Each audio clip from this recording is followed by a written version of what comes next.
जय श्री कृष्ण। शारदा लिपि लेखन श्रीमद् भगवद गीता चलचित्र में आपका स्वागत है।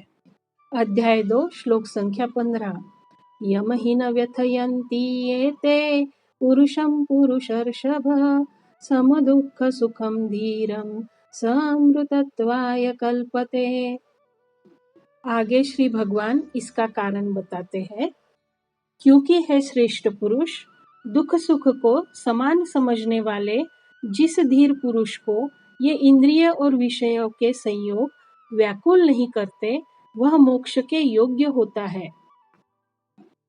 अब शारदा लिपि में यम ही न व्यथयन्त्येते पुरुषम पुरुषर्षभ सम दुःख सुखम धीरम सोमृतत्वाय कल्पते।